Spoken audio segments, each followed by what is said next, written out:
start streaming this thing and see what happens.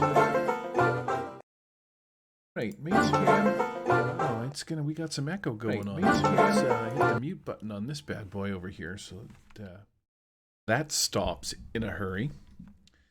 Take you over to me beautiful table. Get this stuff out of the background. Let's lose some of this so that I can't see it. And we got patch notes, peeps.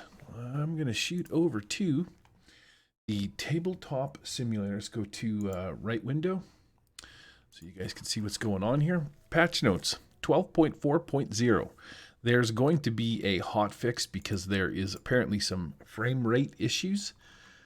There's a thread going on somewhere that it was brought up, but apparently one of the team members has tracked down, Nil, I believe is his name, has tracked down the performance regression. Apparently there's been some frame rate drops. I haven't noticed it, so not 100% sure what's going on there. But we got a bunch of stuff to go over. So the server menu thing has been fixed up. We've got added new server types. Let's go over to the old to the table here. When you go to menu, you'll see there's now a server browser tab here. So you can click on this thing. This isn't actually even what you should be looking at. Can I get to it from here? Configuration, no, I don't. The main menu. We're going to have to start over, I think, from this bad boy. But from the main menu, when you go to create, if you go to multiplayer, you can see now that we have server type, public, friends, and invite. So that's pretty sweet. You can type in a password. You can set it to public. You can type in a server password. You can invite friends only or only by invite, choose the number of players, etc., or have it open to the public and just put in a server password. So apparently this is supposed to fix some things. Let's go to create. We want multiplayer. And I want to do invite create server so that we don't have to listen to that stupid noise in the background. And let's head over to me beautiful work table. Sucker up. So apparently what that is supposed to fix. Friend server means only friends can join in, no password required. Invite server means only people you choose to invite can join the game, no password required. Server browser loading should be faster because there will be less public servers that need to be fetched with the new friends and invite servers. Server browser, let me shoot over to the right monitor so you can see what I'm reading. You are going to get server browser will now always get your friends servers instantly first. Server browser is now available while you are in game in the escape menu. That's the thing that I was showing you on the other deal there, which is main cam. So when you hit the escape menu, you will see server browser is now here. So friends only, hide locked. You can see sort of who's doing what. It's available through there. The right monitor, and what else we got? Server browser now shows the total number of people in game and fixes connecting to a new game while you are already in one. Didn't know that was really an issue.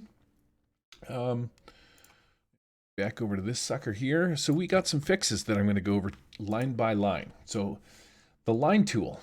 Let's start off by opening up the options and busting out a grid. Let's change it from black. Well, maybe we'll leave it at black. Show it. Yeah, let's change it to white. It's super obnoxious and annoying. So let's do that. Right. This is why I don't like the grid tool. We're going to hit the apply, cancel. But the entire table is now covered in a grid. One thing that I did notice is that for some reason, not only does the grid go all the way across the table, but now it's like showing down here, and I'm not getting grid fade on certain areas of my map, which is pretty slick. I'm not quite sure what's going on there. We're going to go to objects. Bada bing, here you go. We have a new objects, components, tables, backgrounds, and saved objects. You can search through all of these. So if I wanted to search through dice, it's going to show me what I've got here. There's my exploding boob dice. That's kind of dumb, but the reason they're pink is because if you notice, saved objects are pink, background's blue, right? So if you were to do, let's say you wanted to do cards, the yellow stuff is going to be In the components aspect of it, anything that is pink is going to be saved, so you can tell where your stuff is coming from. Kind of neat. Close this down. We're going to go objects. We're going to go save objects, and we're going to bust out Ariel. And then we're going to go unlock her, and we're just going to set her off to the side here for a minute. So moved measurement options from the miscellaneous. We're talking line tool. Line tool is this right here. You can find it by hitting F4. F4 makes it pop out. You get your little ruler, and you can draw some sweet lines. So this works like so. You go into your options, you go into your grid, and then down here you'll see the grid size. So if you set this to 1 and 1, you can see in the background how the grid changes. If I zoom in on Ariel, and I hit F8, and I change her scale to 111 across the board, because I don't have a proper base for her, it might be hard to see what you got going on. Let's see, go to Components, RPG Kit, Mythical, and no, I don't want that. Let's do Player Heroes. Walk up, let's bust out the Knight, bada bing. All right, F8, click on the Knight. The Knight is scale 111, which I find really weird because look how big he is. Does he shrink? He does shrink.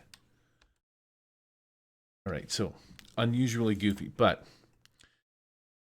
Ariel has a bit of a white base, and if she is set to scale 1 and the grid is set to scale 1, she will move perfectly from center. Snapping points I want to set to center. Grid size is 111. Show lines, color white. Here we go. So when she moves from center to center. He kind of does the same thing as well. It's a little bit goofy. You can't really notice it too much with him, but there's a bunch of stuff that's been changed in here. So what is slick with the measurements, the movings, and the line tool buttons is now that she's sort of set to scale, if I go back and I go to the grids and I change the grids to 2, and we close this down, I hit Ariel and I set her to 2 across the board.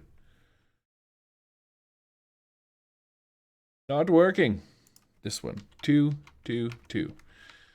Now Ariel's base will sit within the confines of the 2. So the slick part is that you can, I always had issues with this, but with the units, you can change the units from inches to centimeters or to the grid. So if I wanted to measure the distance from here to Ariel, you're going to see that it's 6 squares based on center, because that's the way that the options are set up in the grids. So if I choose to set it to lines, it should measure not from the center anymore, but from each individual line. So from point to point, you see that it still gets 6. So that's 1, 2, 3, 4, 5, 6, and then she's in the 7th square there. So that's the grid. Now you have the option to set it to centimeters. If you want to know how many centimeters away, there you go. She's 35. If you want to know how many inches away she is, table, she is 12.5-ish. So that's pretty slick. You have 2D or 3D. So 2D is just going to stick to the main frame, or the main plane, not the frame, and is only going to measure this way. If you click it into 3D, it will also measure up things. Like it should measure up her. Not sure what it's doing. On some of the maps, like when I draw my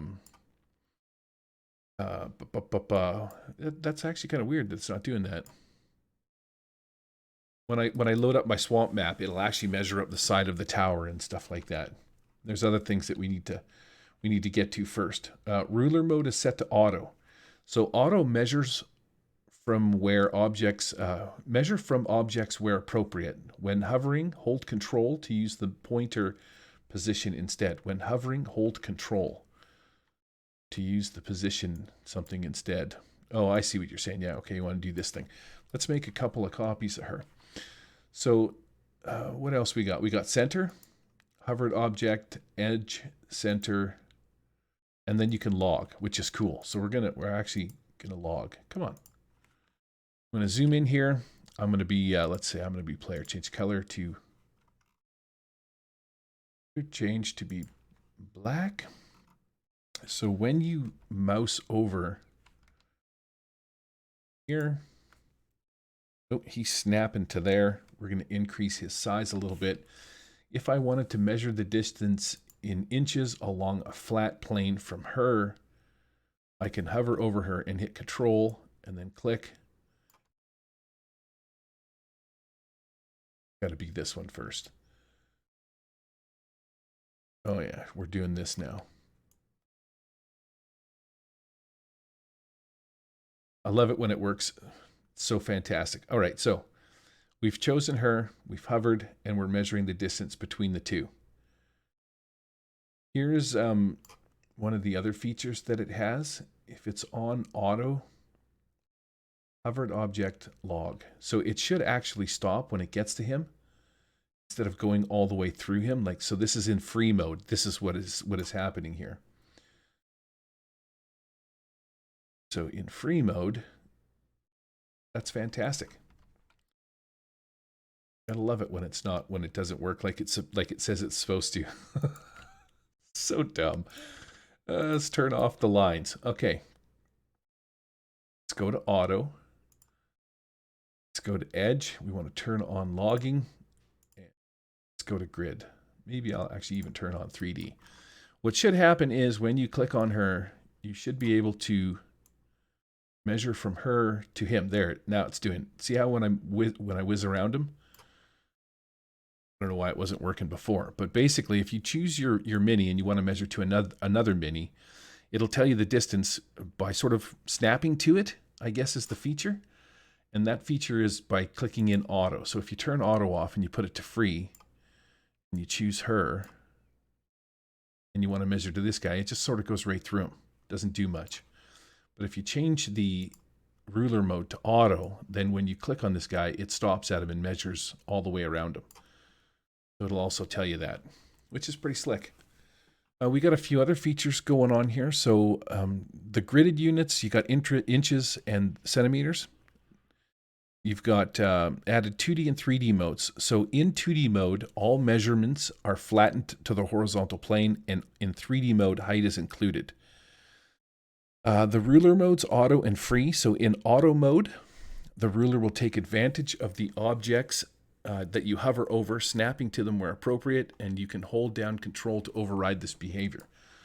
One of the cool features for playing D&D on this thing is you'll notice the ghosting that's going on there, which is pretty sweet. If you right-click on the token and you go to measure movement, this is a fantastic feature that they introduced. When I pick her up and I move her, it now measures the distance. So you can see that she moved five squares. You would know that she has one more square of movement based on the grids. So the whole grid thing too, which is pretty slick, is because she's size 2 and I've set the grid to size 2, then she should move sort of at a 1-to-1 basis. So that's 1 square, 2 squares. Let's go to turn the grid back on. There's going to be a lot of turning the grid back on and off. I want to go to options and I want to go to grid and I want to turn the center. Grid size is set to 2. Clickety click. Here we go. So she's in the center. I want to move her 6 squares. It's just simple as that. That is such a wicked feature that they put in for us to play on. And then you can again turn it off and on depending on which ones, which models that you want. So your players, you're going to put it on for them. Where is the toggles? Movement, grid protection. So that is measure movement under the toggling. It's a fantastic feature. You can adjust that too. Like that will stick too if you turn the grids off. I hate using this grid. It's so annoying on the table. But the cool part is that, yeah, you can still use it in game. There you go. So she's 6 measurements. Now, if you need to change the scale of the game, and you go into your options and you change the grid down to 1 and to 1, and then you change her scale to 1, 1, 1 across the board, then the same thing happens. When you pick her up and you go to move her, she will move 6 inches on that scale. Options, grid, show lines. So yeah, that's fantastic. So you can change the scale of it. It's super easy to operate it now, which is really nice.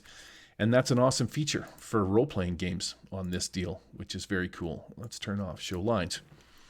While in auto mode, if you start measuring while holding an object, so you can, what you're going to do is you're going to pick this guy up over here. He doesn't have that feature turned on. Toggles, you'll see movement, measure movement is turned off. If I pick him up and I hit tab and I move him, it applies it to him.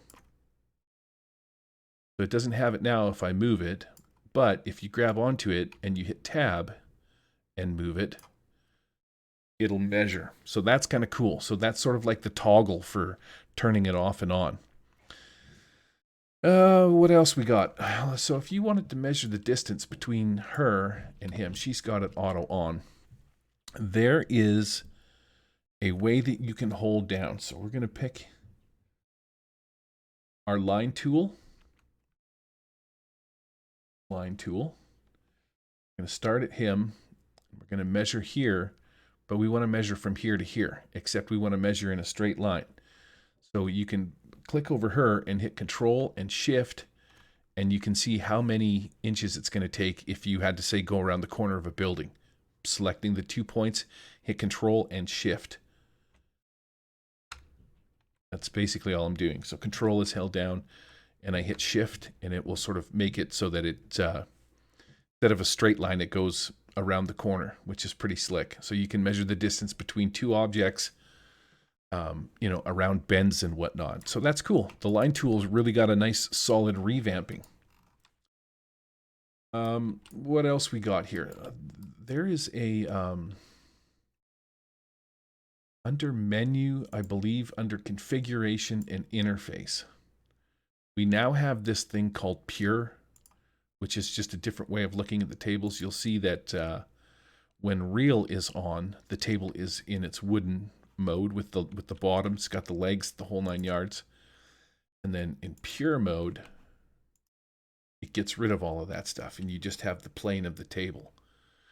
Now, apparently, you are able to come in here and go to the theme, and then you can apply. So if I apply the dark theme, apply the light theme, you can see that the theme, excuse me, actually affects the table. Dark theme's actually looking pretty good. Made the outside a little bit darker. Most of the table stuff is gone. It's pretty sweet stuff. So that is a new feature called Pure Mode. It's a simpler view of the table, tunable in Theme Editor, and it supports all built-in tables. Basically, it just strips them down of a bunch of junk. Okay, so next on the list is Spectator View. I gotta go to Objects, Saved Objects, and we need to actually break out some dice. I think any dice will work, so if I go to Components, Dice, let's go Plastic. We are going to drop some of these down on the table, like so. Okay. Selecting all of these, if you pick them up, here's another, well, let's do Spectator View. If you right-click off to the side somewhere, you'll see that we have Picture-in-Picture. Here's my Picture-in-Picture view. So what I want to do is I want to zoom in on my dice. Take my dice, sort of organize them, bit of consistency, grab them to the grid. This guy over here. Here. Okay. Zoom right in on my dice, and then I'm going to go to Locked Player View. When I mouse away, and I'm way down here at this end of the table doing some stuff with my figurines. We're, you know, doing some blasting, that kind of thing down at this end of the table. I don't have to go all the way back, which is, you know, zooming out, rolling all the way over to this side of the table, and then zooming into my dice and hitting the roll feature. Spectator view has been changed a little bit. So if you're messing around down at this end of the table and you're in your combat doing your deals, you can actually just mouse over the 20 in spectator mode, and now you can hit R and it will roll it. The shitty part is right now is that although you can see what it says as a game master, it doesn't spout it out to chat. One sec, I'm going to take a drink of my Mountain Dew. Diet Mountain Dew. Chew on my ice cube. Nope, that's going to be rude. That back in my cup. My mouth is getting a little pasty. Sorry about that. So yeah, you can actually interact with these objects. Now, most of the time when I'm doing my games, you'll see click roller is a deal that I like to use, my click roller strip. I'm going to grab this, set it in here, and show you why this kind of sucks a little bit. There we go. Okay, so hit the R, hit the R, hit the R. You can make things bounce up in the air, roll the dice. They relatively stay in the same spot. Kind of a handy feature if that's sort of the way that you want to roll. The crappy part is I can interact with this click roller strip, but I can't make it roll dice. You'll see that even if I lock it on the table, when you go to mouse over it, the other different versions that I get will just show like an infinity. Like I can't turn on the square, so there's only certain things that you can access. Ooh, I got the daylight to work on that one. There you go. So it'll work with the table. That's kind of neat. You could set it up to do that. Not working too shit hot, but... And I tried doing it on this as well, and it wasn't working earlier either. So, you know, you can pick it up, but I can't actually access the buttons.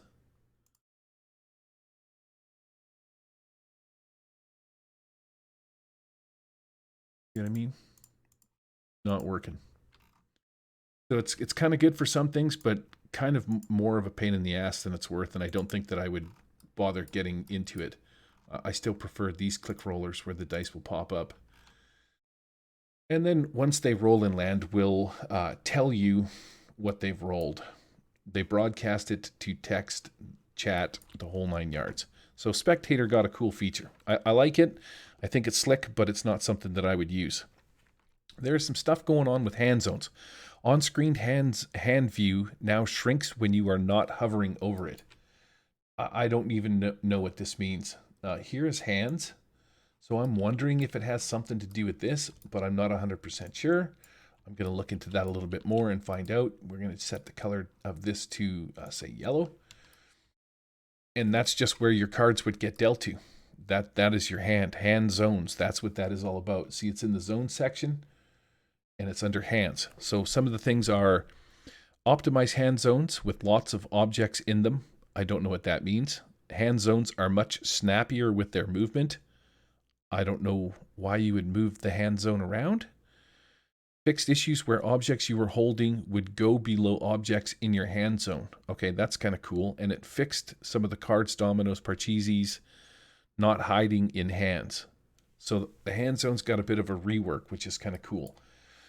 Nothing that I can really show anybody. On-screen hand view now shrinks when you are not hovering over it. So maybe if I had a deck of cards going on here. Let's go objects. I was farting around with this earlier. Components, cards. Let's bust out the custom deck. Oh. Bust out a standard deck. Okay, so we're going to right click this and we are going to go to deal to orange. Deal to all. So I don't know what the deal is. Like it really doesn't do much. Let's talk about the physics for a second here. So we got greatly improved the reliability of physics collisions, especially for thin objects. Okay, that's going to be handy because I think that's the problem that I'm having with some of my, or one of the mods that I use inside the game. Consolidated physics setting under a new menu called physics. Where is that? Under options? Modding? configuration. Reset my theme to light theme. Objects, music, no options. Info, server, permission, physics. There we go. So semi-lock is right there, which is what I used. You can have full physics, semi-locked. Semi-locked basically means if you set an object down on the table and it's not moving, physics no longer affected. You can change the gravity and the play area. What is this? Size of the play area includes the size of the visible walls. Ooh, we tightened that sucker right up, didn't we? Where was that? In the middle? 0.5? Wow. Interesting. All right, that's kind of cool. Gravity slider goes twice as high now for stronger gravity. Consolidated physics setting under... Okay, we did that one. Cards. Collider thickness is now the actual size instead of being much thicker. Cards will no longer stack if their scales differ by 15%. Made it so that you have to be more precise when placing objects into a bag, infinite bag, to reduce accidents, especially on large objects. Okay, that's kind of cool. That'll come in handy. And revamped teleporting when objects fall off the table to now place it floating at the edge of the table where it flew off to reduce disruptions. Okay, so I guess that means these things here, if they fall off the table, it should appear near the edge of the table where it fell off. That is freaking fantastic. So I'd no longer have to look for it in the middle of the table. All right, very cool. Let's grab these, give them a bit of a shuffle and drop them right there. Now, I don't know why this is floating up in the air. Oh, maybe because I changed the size of the room. Let's go back here to, let's reload the old work table and put her back to the starting mode. So we got some tags. Now, tags have something to do with your game. Options, info, tags. These tags are used to filter your games. So it says revamp the workshop tags with a bunch more and now available in the new options info menu. I'll show you how this plays in. I'm going to have to switch over to the right screen here. These tags are now embedded in the save file and will be used in the future searchable and filterable in-game, just like in the workshop. I'll show you how this all comes in. So there's new tags, categories like type, game category, complexity, number of players, playtime, and assets. Let's move this over to the right window and change to right monitor. You'll see that fizzle a little bit there. So what happens now is when you go to games, workshop, browse, this should all pop up. You will see that we have complexity, number of players, playtime. So these are how the tags are going to fall in line in here. I'm not quite sure how they work or if they're being 100% implemented, but that's sort of generally what it has to do with. You go into saving your table or uploading stuff to the workshop. The info for that table will be complexity, playtime, number of players, right? You just scooch these along and you can then edit some tags and, you know, I guess just generally make your stuff a little bit easier to find. So that's that. Very cool. Use me again. Okay, so the user interface. Added an all search to the games menu. You go to games, and this is the search menu. So you can type in, let's see, if I type in 1, you'll notice that, let's go back. Here's your purple is your classic, DLC is green, workshop is blue, saved and load is sort of a pinky color. Type in, okay, I'm looking for something to do with One World. It's going to pull up something on Indonesia, which is green. That falls under DLC category. All the blue stuff is workshop. There's One World. And then the pink colors are saved games. So anything that you type in now is searchable across all 4 fields. That is super cool. Same thing applies to objects. When you search up here for a card, the yellow is going to be the components aspect of it, and the pink is going to be saved. And I guess if there was green for card, it would show you the tables or the backgrounds or whatever, right? They're all color coded now, so that's kind of sweet. Dice, these are all the you're looking for paper minis or whatever. Anything under Paperforge? No. But yeah, you can search through objects and it searches through all of them. What does it say? So the physics, it's showing that physics options have now been moved to options physics. That's under the UI interface because that's the section we're under. So I already showed you that. It's under options in physics. This is how you get to where this is. It's been moved from a different section of Tabletop Simulator. It says when you have a folder open on the UI, pop-up menus will have it default selected for you. When you have a folder open on the UI pop-up menus, we'll have it default. Not sure what that is. The tablet options, components, RPG kit. Let's throw the tablet out on the table. Tablet now has descriptor buttons, so when you mouse over it, pop out to screen, back, forward, home,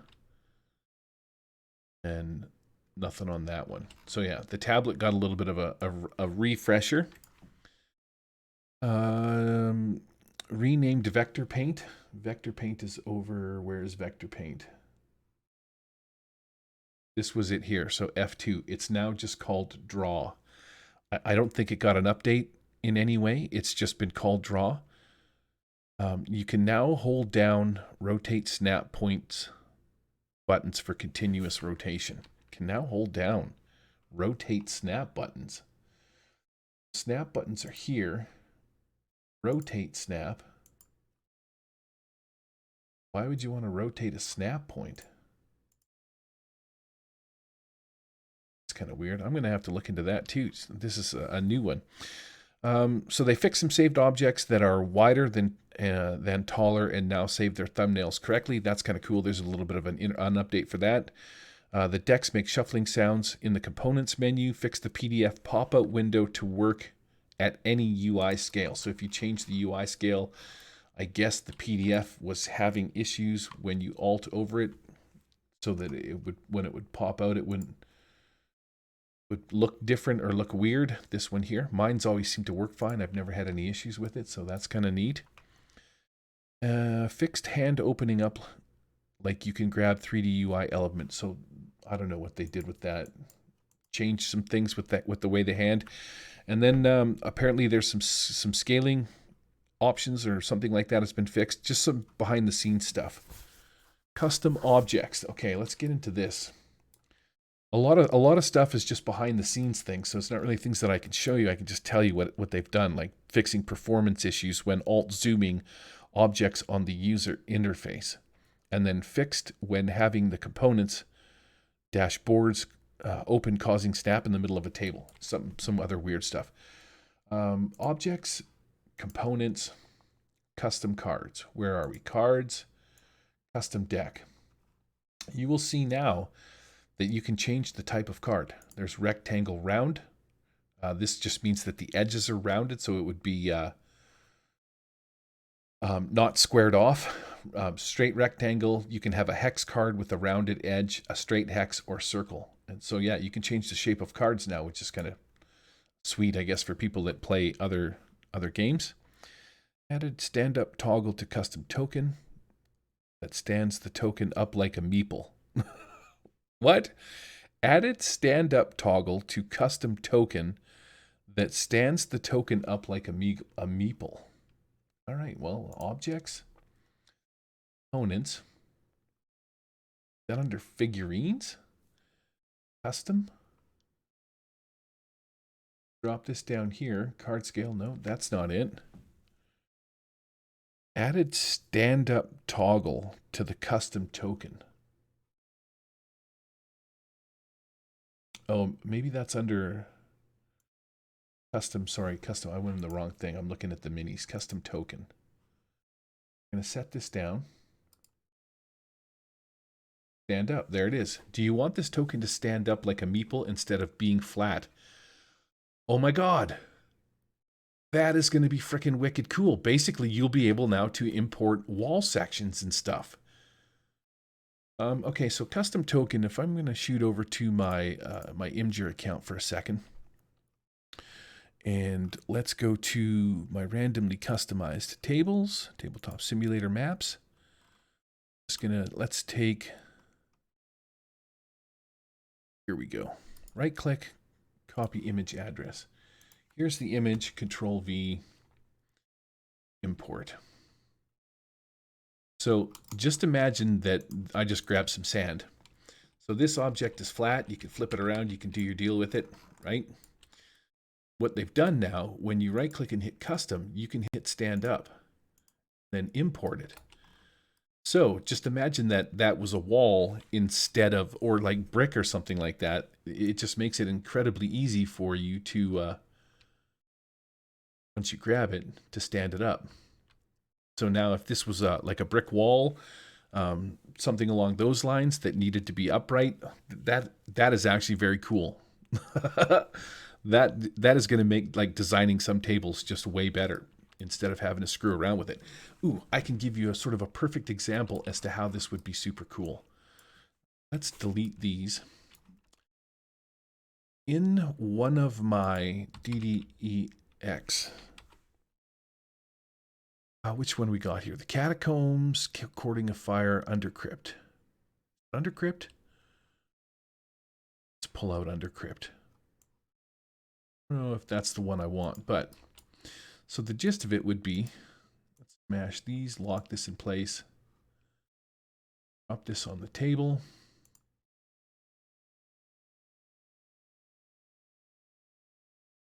Sure, this is a perfect example. Okay, so these are like little custom things that I put on the wall, but I basically had to rotate them to get them there. So here's a great example. I'm going to shoot over to my right monitor. From my right monitor, we're going to hit home. We're going to type in fantasy. We're going to try and type in fantasy art. Let's go to images and let's see. What do we want? Let's take a picture of this knight. Right click, copy image address. Okay, so I've got this knight. And then from that knight, I want to go back to my table. Objects, components, custom token. I'm going to put it right here. Right click. I'm going to hit stand up and import. Now, papoosh, check that out. You want to easily bring this guy into the game. He's going to, because he's already stood up, you don't have to mess around with anything. We can just lock him in place and hit F8 and then smash him into the wall. And we have immediately just added like some cool wall art for this guy. Set him in, not so far. Something like that. Now just imagine that that's a painting or something in one of your rooms or whatever. And you know, as you're describing it, it's relevant in some way. I wouldn't do this unless it was relevant, right? But that would be actually pretty sweet because now it stands vertically. It's like one less step you have to do screw around with. Wicked cool. I'm pretty happy about that, to be honest. I think that's one of the neat ones. Between that one and the, let's clear my table here. Actually, I'm just going to go games. And I want to go to load table. Ooh, don't overwrite. This just gets rid of a bunch of steps. Object, saved objects. Let's bust out Aravel onto the table because for some reason I haven't gotten to it yet. So added custom card deck shapes types. So you can do rectangles, all that kind of stuff. That's fantastic. Added stand-up toggle to the custom token. That's going to be cool if you guys want to make walls and stuff like that. Optimized custom token to load instantly for images with no transparency. Optimize custom token to load instantly. Okay, so if there's no transparency, then it should just immediately pop in. If there is a transparency on the token, then it has to take the time to cut it out. That's how I make a lot of my maps. So that makes kind of some sweet sense there. When updating a custom object, if there exists any objects with matching custom object properties, blah, blah, blah, blah, blah. Okay, some things will happen. Last but not least, there is a neat thing that I don't know if you guys have been noticing. Let's spin Aravel around, but you notice that when I pick up Aravel, and I move her from position to position. Oh, she doesn't get ghosted for some reason. Okay, so that's interesting. Right click, clone. This is a new feature that they put in. I'm not sure where they mentioned it back here, but now there's like a ghost sort of image of her so that you can see when you're placing an object, you'd be like, yeah, right about there, click. And then right about there. She's also been doing it when I right click to go away. If I move her, I pick her up and hit tab. Nope, she doesn't do that either. I don't know. You've seen her move a few times. I don't know why she's not doing it now. I guess they got to work out some bugs in this deal here. But if you grab onto her, hit the tab, move her, she auto starts moving. Let's say you get her out over here. You're like, oh, I don't want her to go there. You just hit escape. What is happening? Grab, drag, escape. There it is. I'm clumsy today for some reason. So yeah, you're like, oh, I'm going to pick her up and I want her to go here. You're like, oh, wait a second. I don't want to do that. Escape puts her right back down where she was before. That's kind of a nice, sweet, fast fix, especially if you're playing D&D and you're like, okay, my character's going to run over here. And you're like, oh man, I don't want to do that anymore. I changed my mind. I'm going to do something else. If you're still holding on to it, you have to click and hold, move it, but don't let go, and then hit escape and it goes back to where it needs to go. So that's kind of a sweet feature too. The copying or cloning thing is right there. So you can drop down multiples of it, but you see that she makes that spectral sort of ghostly looking thing. Sorry, ladies, but you got to go. And then I do not know why. Grids, maybe the grid's got to be on. Snapping center. Maybe it's a grid function that I was not picking up on earlier. Yeah, you can see it's weird. I don't know what the point of it is. Oh, I see. So for some reason, when you move from position to position, it's going to show you where she ends up before you drop her. I guess it only works with snap. It's a moving thing. Kind of neat if she stayed there, like where you picked her up with, and then, yeah. All right, so that's really like a non-thing. That is kind of cool that you can move her back there and then hit escape and she goes back to where she was at. What else we got? To round the end up of this deal, snap points are now editable for promoted players. New context menu for clone puts you in spawn mode. That's what you're looking at, spawn mode. Clone puts you in what is called spawn mode. Oh, I should show you this too. When you go to objects, saved objects, you can, let's bust out Kiera. So you can click on Kiera and it puts her in spawn mode, which is basically the same thing as copy mode. Nobody can really see her. She just sort of goes into the ghostly phase and you can set her where she wants. She appears there. So that is just by clicking on her, she goes into spawn mode. As soon as you right click to drop her on the map or put her down, this pops back up. Or you can just do the regular drag just like normal. That's one of the new things that they put in there. So that's actually kind of cool. And then when holding an object, hitting escape, I showed you that. Will return her. Snap points are editable. New feature where you can press a number. Oh, yes. Check this out. All right, so we have a bunch of goblins. And I'm going to close it down. Let's grab these ladies and bring them over here. All right, so let's just imagine that this is a goblin army. We're going to select them all. Oh, hopefully they're not locked. Of course they got to be locked. And once again, this is going to be a big duff. Yeah, whatever. I'm human. Let's unlock you. You. All right. I should have actually just hit Alt, man. Somebody showed me another cool feature too. If you hit Alt and drag your mouse over all of these things, actually this should work either way because they're all selected. You can plus or minus, size and shrink. One of the other things he showed me was lock. So they're all locked now. I should have used this trick. But if you hold Alt while you hover over all of these things, Ooh, I picked up the table in the background there.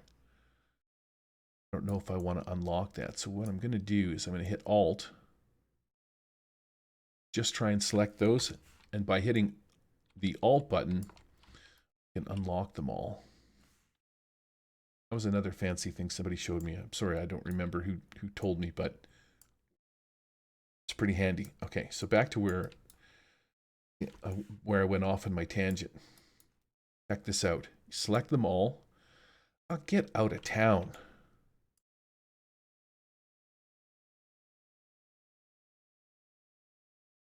Sorry, but you're not in the party anymore. If you select all of these things, pick them up and hit 1 on your keyboard, it'll arrange them in a grid. This is a sweet new feature. So there's 2 lines, 3 lines, 4 lines, 5, no 6, no 7, so up to 4. 1, 2, 3, 4. Yeah, 1, 2, 3, and 4. That's pretty neat. You want to organize your stuff into a grid section.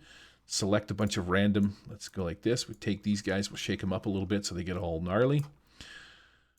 Drop them in a big, nice, explosive pile. Choose them all. Select them. Hit 1, and it lines them up. Very cool.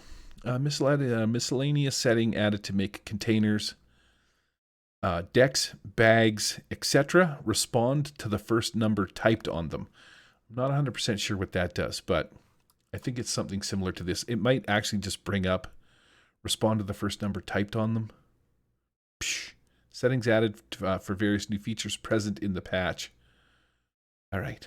I don't know what you're getting at. Anyways, we're going to end it there. That's just some of the cool stuff that I found in 12.4. I guess most of the back stuff that's in there is basically all sort of background stuff that you can do.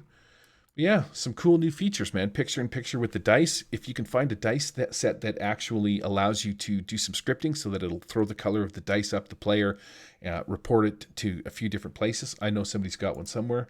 Then the actual picture-in-picture thing might be kind of cool to use.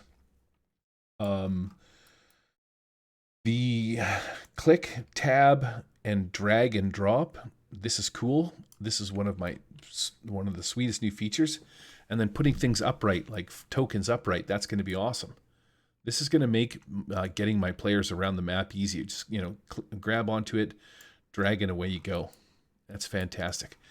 Anyways, that's some of the new stuff in the 12.4 feature that I thought would be interesting for people to play role-playing games. Very cool. All right, adios.